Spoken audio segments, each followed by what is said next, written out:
Welcome, everybody. All right, do we have, we've got Wait a minute. just a bit to let everybody file in How here. are you guys? Great, Ready to rock. ready to rock. It's ad week, it's Q4. And I've heard some reports that there is no Q5. Now is the time. I haven't validated yet, but I'm under the assumption that there's no Q5. They So, might be right. yeah, it's all on the table now. Yes. Yes. And look, Daniel, these are the new Quartile vests. Right, I love it. I love it.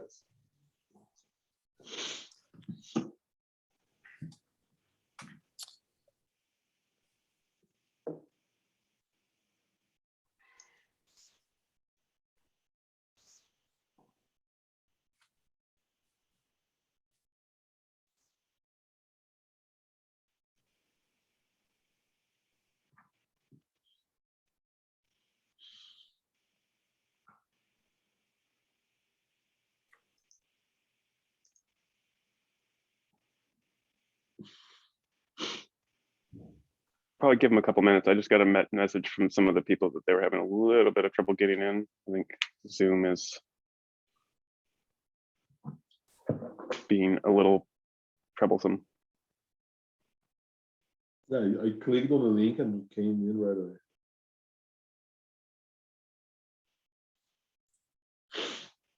There's logistics struggles everywhere. Yeah. It's not just on the supply chain. Zoom congestion.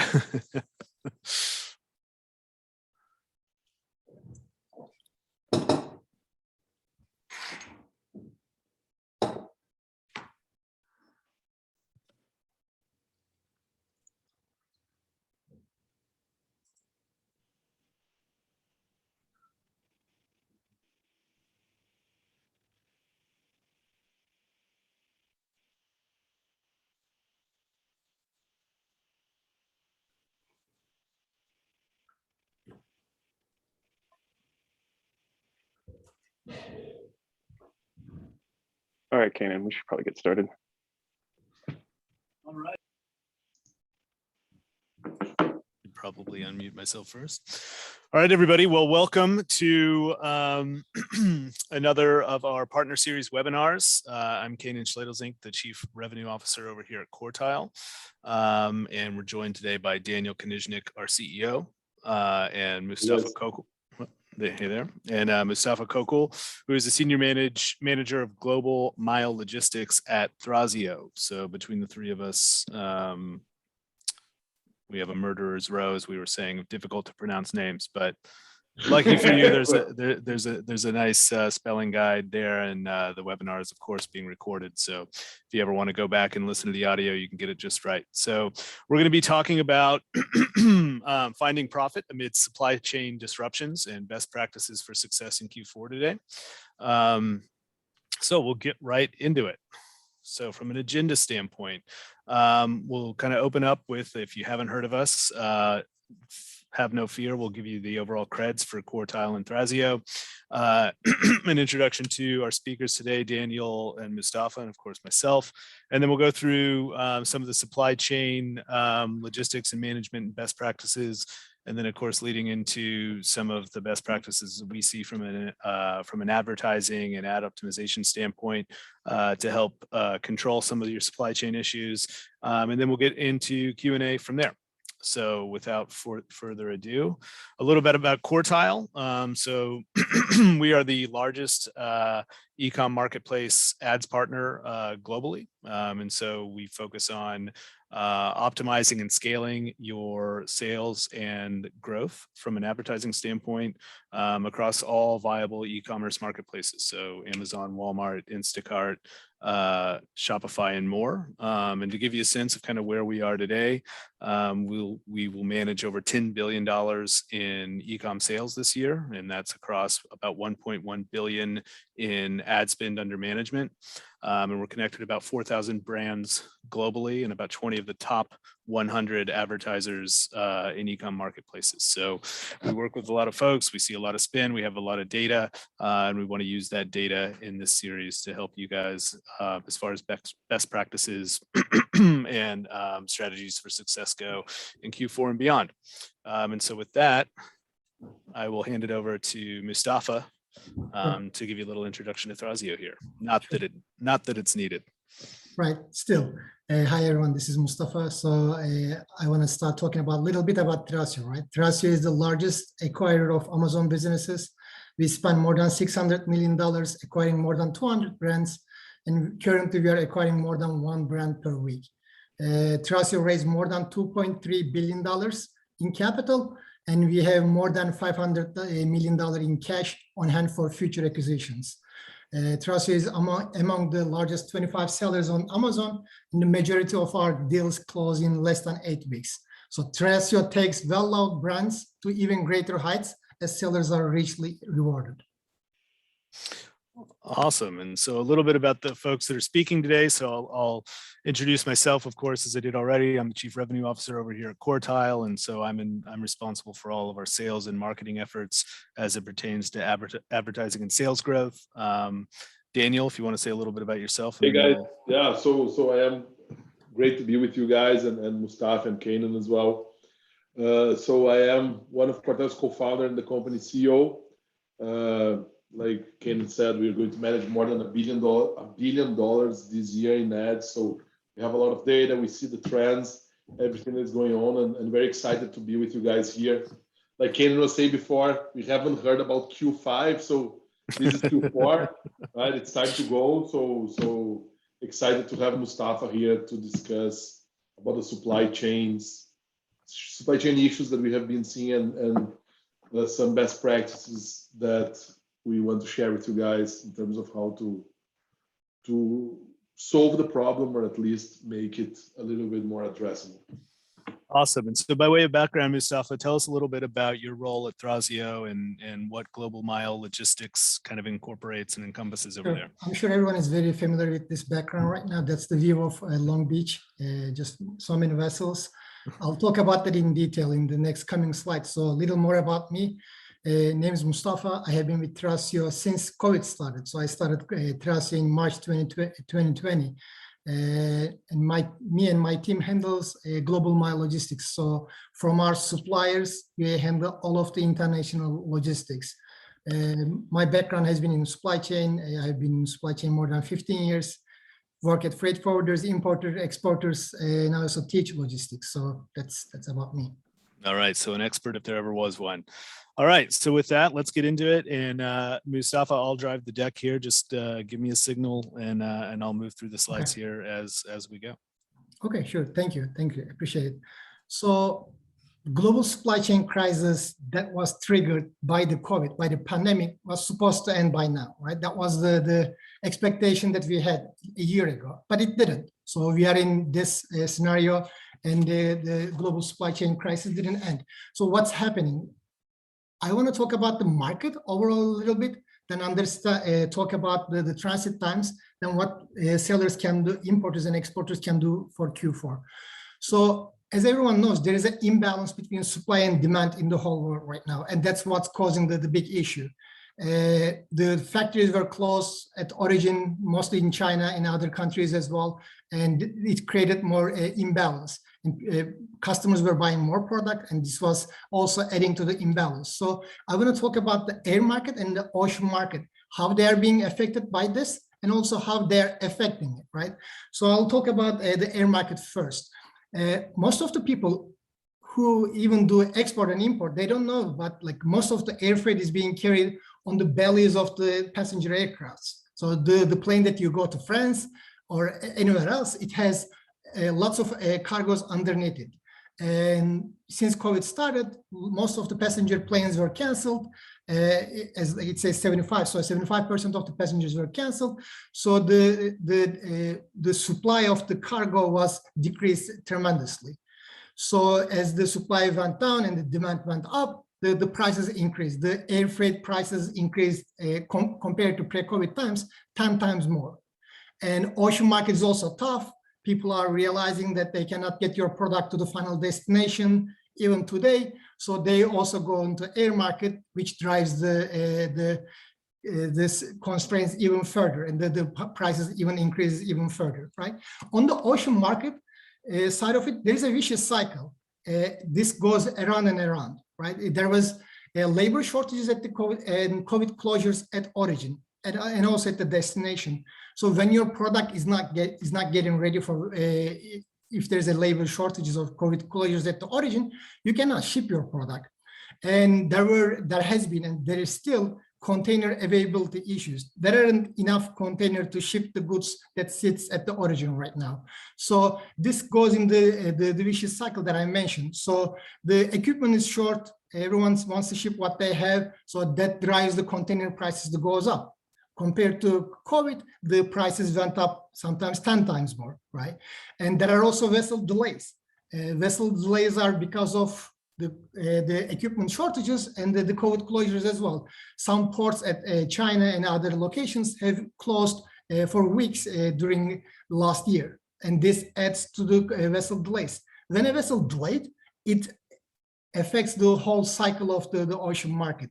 And everyone knows about the port congestion at origin and destination as well. So these are the problem that happens at the origin. It also goes to the destination, and it goes on and on. So there is a vicious cycle about the ocean market that contributes to this problem. If you can move to the next slide, I'll talk about understanding the transit time and why this is very crucial, right? When you understand the market, the next step that you need to take is understand the transit times. And this has changed tremendously in the last 2 years since COVID started. Maybe in the past, you were putting a PO to your supplier in China or anywhere in the world, and they were producing in 30 days, and you were shipping in 30 days, and you were getting to your final destination 60 days. Right now, every step that goes into this process has changed. And you need to understand what is adding and why it's adding, so you can change your expectation around it. So if you don't have reliable ready date for your orders at origin, if you are being told it's going to get ready, let's say in September for Q4 shipments, but it's not getting produced up until October, that's bad. So it's adding to your transit times. So maybe the factory is closed in China for COVID closures, or they don't have electricity. All of these happened in the past couple of weeks. China was closed for a week. So all of these adds to your transit times. So the pre-carriage, port-to-port transit time frame between your booking, delays at the port due to congestion, these are all adding, right? So let's go over an example to make this more clear. From Shanghai to Long Beach, the transit time is 21 days. It's still 21 days if you can get the container to a vessel that can depart on the first day. So it takes 21 days from China to US Long Beach. But if you look at this chart over there on the right side, the vessel time in Long Beach is right now, it says 11 days, it's around 12, 13 days right now. So it takes 21 days from Shanghai to Long Beach, but then it takes 11 days to get to the port. You just wait. So all of these vessels that you see around, they are just waiting. There are 60, 70 vessels at a time, hundreds of thousands of containers waiting to get berthed so they can maybe find a chassis and go to their final destination. So even if you can get to the port, then you still need to find a chassis and you still need to take care of the on carriage to your final destination. Your final destination, maybe it's your own warehouse, or maybe it's a 3PL, or maybe it's Amazon. So you need to understand their availability. If you are shipping to a 3PL, what is the appointments that they are giving you right now? So if they are giving you appointments 4 weeks ahead, it's a problem. So you need to understand all of this and build into a bigger transit time. Understanding this lead time is very crucial. The way I look at the whole thing is these are delays that we can see. Then there will be stuff that we don't expect, and there will be on top of these delays, right? But an expected delay is better than an unexpected one. We know that it will wait for 11 days. So we have to calculate this into our calculations. If you can go to the next one, please.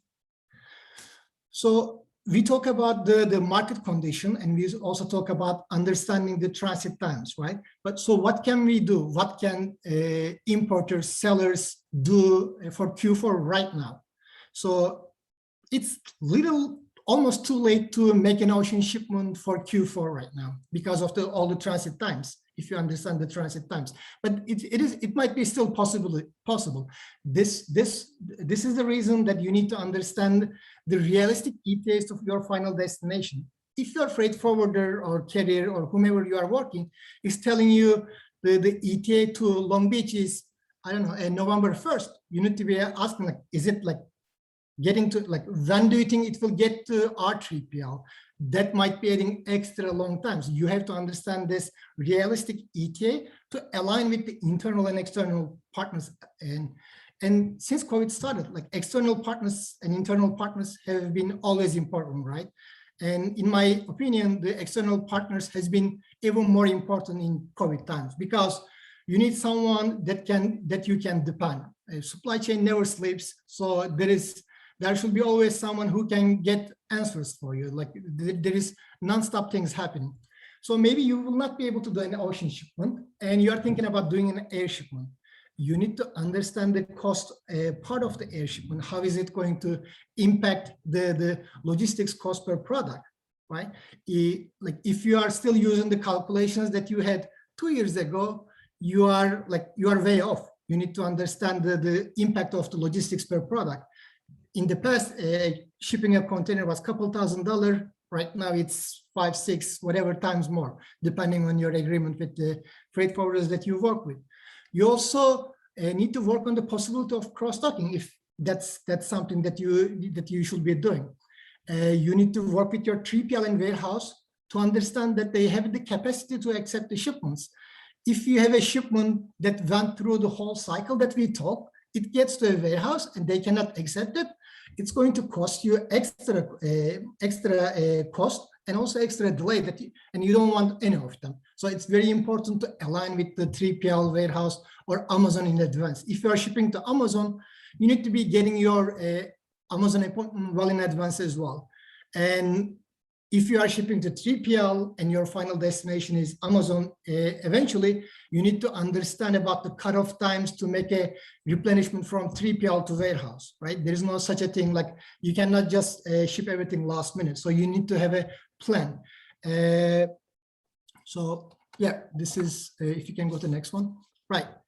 And what you can do right now is for what you can do for Chinese New Year. I'm quoting myself and it feels strange, but okay, right? So this is true though. So what you cannot do right now is what you can do for Chinese New Year and also for Prime next year, because you have to understand these transit times. When you understand it, you just realize that you are looking at 2 months, 3 months, 4 months in advance already.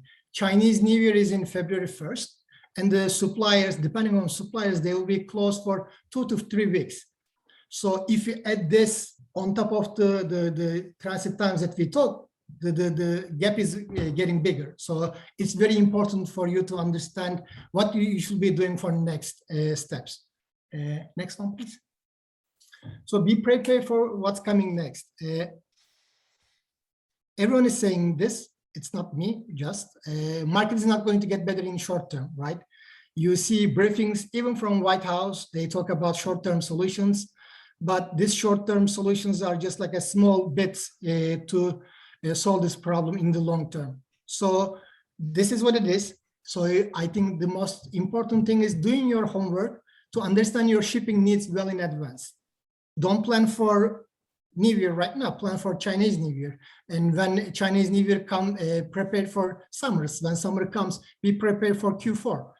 And be proactive for making bookings, right? So if you can make these bookings in advance, you can, your freight forwarder can work for you, and they can be working with the supplier to make sure they are picking up the shipments on time, and it's going to a vessel that you have the vessel schedules and everything well in advance. I think one more important thing is, like, understand the Incoterms that you are working with right now. So if the Incoterms is not in your favor, you can talk with your suppliers to change it maybe. And another point is, if you are using one freight forwarder or carrier, and you don't have a contract that is enforceable, see what else is out there, because you might be surprised. There are different service providers provides different services. So having just depending on just one, I think it's not the best way to look at this problem. So this is overall what I wanted to cover. Great. So thank you so much, Mustafa, and everyone. I'm sure there's lots of questions and comments with that. Feel free to put them into either the Q&A or the chat bubble in the Zoom, and we'll address those as we get through the end. So kind of following up on Mustafa's piece here, we wanted to talk a little bit about what what you can do from a marketing and advertising standpoint to help control and adapt to some of these logistics concerns. So first up, the basics, right? And these may seem like, we certainly consider them table stakes and they may seem obvious, but it's important to keep these things in mind. So, first things first, whether it's, whoever is managing your ad spend and your marketing costs, make sure that those people are close and in pocket and are aware of both margin and inventory and other related issues that might impact how you want to go to market with your products, right? So whether that's, if you're a major brand or a major seller or an aggregator like Thrasio, that's, kind of keeping your e-com managers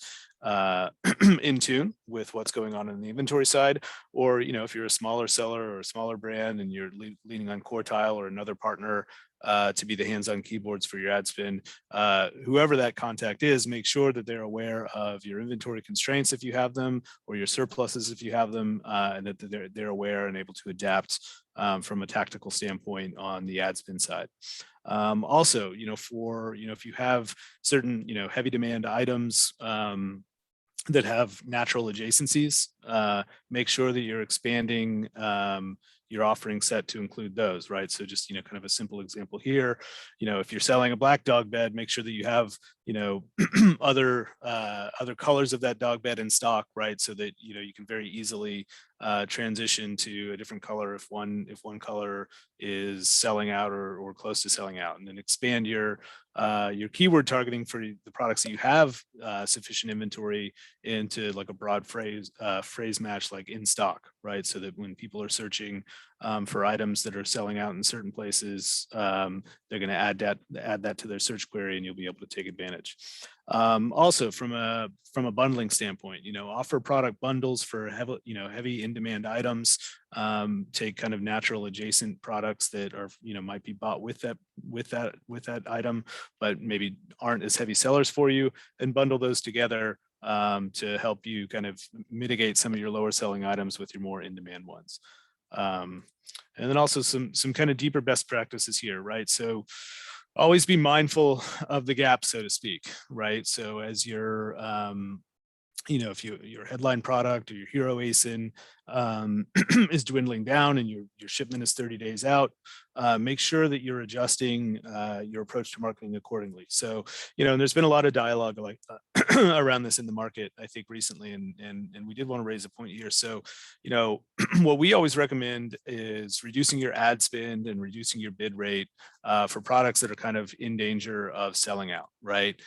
We don't recommend raising your prices. So I think that there's, I've noticed a trend kind of in some of the forums and on some of the podcasts where there's a specific strategy of, raise your price as your inventory gets lower, it'll increase your margin, that'll be great, and you won't sell out as much.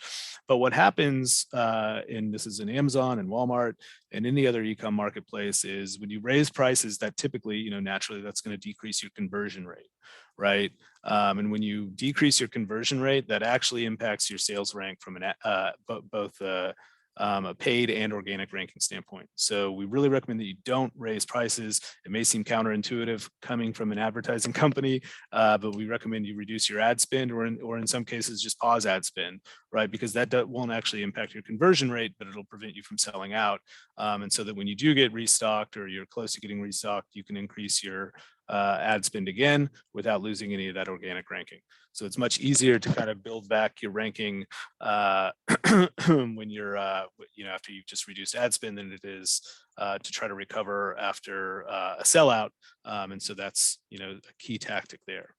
The other piece, right? So deals, right? And so everybody is looking for a deal, of course, all year round, but particularly in Q4. And, general rule of thumb that we always say is, a 10% decrease in price on average will increase sales by 16%. So that's great.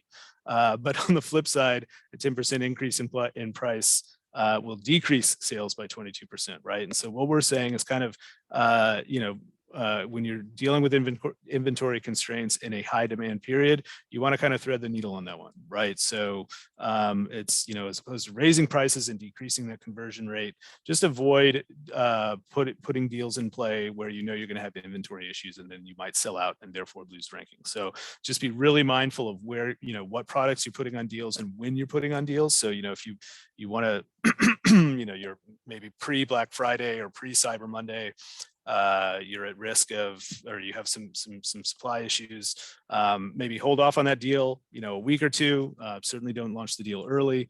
Just be really mindful of, when you offer that deal, what that increase in sales is going to be and how that's going to affect your inventory. And so lastly, and this is something that you really want to be looking at now if you haven't already, right? So building product depth. And what we mean by that is, when you look at your hero products, obviously you want to make sure that you have plenty of inventory there, but then what are those, where can you actually build kind of backup or adjacent hero products along that, right? And so, either similar products or products that you want to launch and will be big sellers, especially come holiday season, launch those now, right? So get those out, put ad spend behind them, get the organic ranking and the paid ranking up high, so that when you start to sell and offer deals on your traditional hero products, you've got those backups there that are already doing well in ranking, and you can easily kind of swap those out. And these best practices really, this is for anybody, right? And it's not necessarily a self-serving thing for Quartile, but I would say we are going to get into that point. So if you are a Quartile customer, one thing you can do to help to kind of control for all these factors is using our new margin-based optimization feature. And so what we're saying here, right, is to, if you want to nail the right ad investment, it's all about nailing the inputs. So it's not as easy as it would seem on the surface due to, variability of cost correlations, et cetera. For example, some costs are directly related to sales, like your FBA fees, cost of goods and referral fees. Some are actually inverse to sales, right? Like storage fees, for example. And then some are independent, right? Just your general business admin costs, cost of goods shipped, et cetera. So the most likely variable to impact your bottom line, and the easiest one to cut back on when the bottom line is squeezed, is ad spend, right? But we've seen cutting ad spend can also negatively impact your sales, and it kind of adds additional volatility to the mix as far as organic rankings go.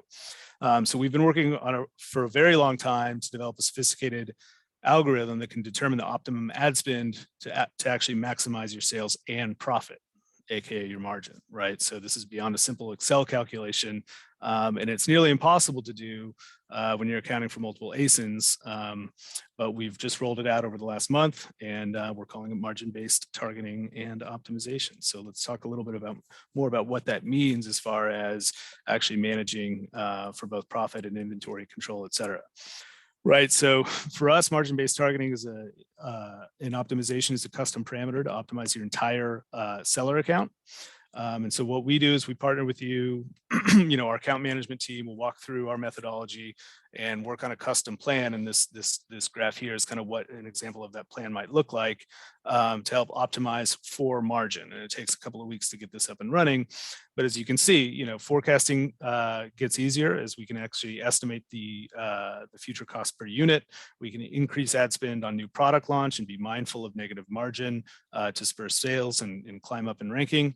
And then we can also start to really understand your economies of scale relative to your ad spend. So this is really kind of like what we consider, maybe not the holy grail, but close to it when it comes to actually understanding how much of your ad spend is working and how it's impacting your bottom line, because we're actually able to see that margin output on a SKU level. And so we can help you get started with that stuff today. Just a couple of notes in terms of what we need from you. So, luckily for all the marketplaces, we're generally, particularly if you're, fulfilled by, if you're FBA or using marketplace-based fulfillment, we can pull in via API just about any costs outside of G&A and cost of goods shipped. Now, if you're an FBM model and fulfilling yourselves or another logistics company, then all we need from you is just kind of what those fulfillment costs are at either the total account level or the ASIN level, and then we could still factor that into the optimization algorithm. So it's pretty easy to start, and it's a great way to think about these things, especially as you're managing for some of the supply chain concerns and constraints as we go forward. Kind of utilizing a margin-based optimization strategy there is a way to kind of get around most of those things, at least from an advertising standpoint. So that's all we have today. I don't think we have anything in the Q&A just yet. So Nick, I don't know if, no, we do. So I don't know, Nick, if you want to come in and help manage the Q&A here. Yeah, so we've got a few questions actually. First one was we have a Quartile client on who lowered the price after receiving stock after running out. She's raising it back up, but she noticed that she's basically the buy box, and when she loses the buy box basically when she's raising it too fast. How should I raise price each day without getting penalized by Amazon algorithm? I'm guessing is basically the answer there. The short answer is you shouldn't be raising prices at this point because it does affect your conversion rate. But I don't. Kanan or Daniel, do you want to go into more detail on that? Yeah, I mean, I think that's, and I wish Michelle, we would have caught you with this webinar a couple of months ago because that's exactly it, right? I think that there's a lot of chatter about raising prices to control for inventory constraints, but again, that can actually backfire because you can still sell out, and then you've also lowered your conversion rate, and so you've kind of been hit with a double whammy where Amazon's algorithm sees that you're kind of got a lower converting product, and you've lost the buy box. So it's an issue. So I mean, I think generally when you're getting back in, again, ahead of that, if you can, avoid raising prices and messing with the conversion rate algorithm response. But as you're going back in, I would treat it kind of as you would almost for a new product launch, right? Where you're gonna want to overspend as far as your bid rate for that product and the keywords against it, and you might want to kind of maybe lower the price a little bit to help incentivize getting the buy box back until things have normalized and conversion rate is back to where you saw it, and then you can kind of level set from there.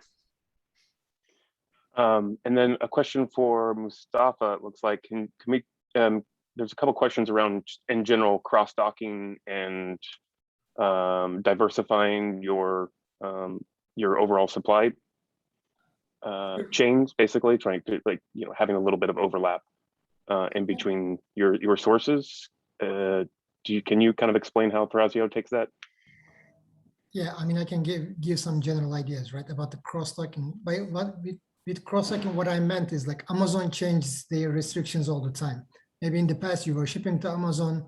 Now, because of the latest restrictions that has been put into place by Amazon, you are shipping to 3PL, right? And not every item that you have, not every product that you have the same importance. Some products are more important than the others. So you might have a shipment that is going to 3PL. And you might realize that if it goes to 3PL and if it goes through the regular cycles of a 3PL, you might be late to make a shipment to a replenishment shipment to Amazon. So in this scenario, the freight forwarder or whomever you are working with might be help you to do a cross-dock if you can create an FBA ID. So this will be, it wouldn't go into stocks of the 3PL. They will just take into a temporary warehouse in order to do the labeling. Then they will get an appointment from Amazon and move it to Amazon. This way, you might decrease your overall transit times from 3PL to a final destination, which is Amazon. Got it. I've got a couple questions here around just this holiday season in particular. If you've got a product that you're worried about selling out on, or if you're, think you're going to be short on supply on, what are the kind of top 3 things you're doing on both your marketing and from a supply chain standpoint? Right. I mean, I can answer from the supply chain perspective since I'm in supply chain. Yep. So I think the first thing is the obvious one, to not to be in that position. We plan everything well in advance. We had our Q4 shipments months ago. We are right now just doing our final touches for our shipments while everyone is panicking. So that's what we did. But even if we didn't do that, and if I was in a situation where I need to make a last minute shipment, I will work with the carriers and the freight forwarders directly and the suppliers to make sure that there is a vessel that might departing very soon, and they might make that up. They can make to a Q4 for Amazon. So I will work with the carriers that I work with closely, and also air shipment is still possible. And sometimes you can do like a small parcel deliveries like DHL, UPS, or FedEx from origin to get smaller quantities to Amazon. So I think those will be the stuff that I will look into. Okay. And then Kanan, how should we address just the marketing things if you've got a product that you're looking that will likely sell out, or you're worried about selling out? How do you address that, and things you can do tomorrow? Absolutely. Well, again, the simplest thing to do there is just reduce ad spend, or in fact, stop ad spend altogether, right? And you'll still get, particularly if it's a popular product, then you'll still get organic sales, and you don't want to, you don't really want to raise prices to lower your conversion rate from organic results, because that's when you get into the situation where you'll start to lose organic ranking, or the worst of all worlds, lose the buy box, right? So you really want to manage that through ad spend, and you can do that by reducing spend, lower your bid rate for the hottest keywords, etc. And just manage it that way, and kind of get to a point where it's organic sales only until you feel like you're really you're close to getting restocked, or you're restocked already, and then you'll be fine. And I'd say, again, if for those on the line who aren't necessarily the ones with hands on keyboards doing the ad spend, talk to your e-com specialist. If you're a Quartile customer, talk to your account manager, and they'll be able to regulate that for you and make sure that you don't sell out. Okay.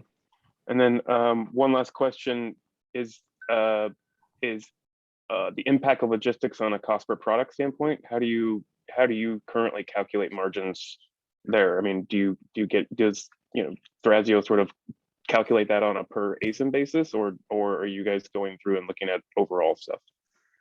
Well, I mean, that depends on the company's needs. So ours is unique to ourselves. Maybe it is different for a different company. But what I wanted to point over there is the cost prior to COVID was like a couple $1,000 per container, right? And then at points it went up to 10 times. You need to understand the impact of it per product. The COGS, how you calculate the COGS, it's unique to a customer. One more thing that I want to mention though is just like, and this might be helpful for some sellers out there. The container prices, there is like a rumor that they're decreasing.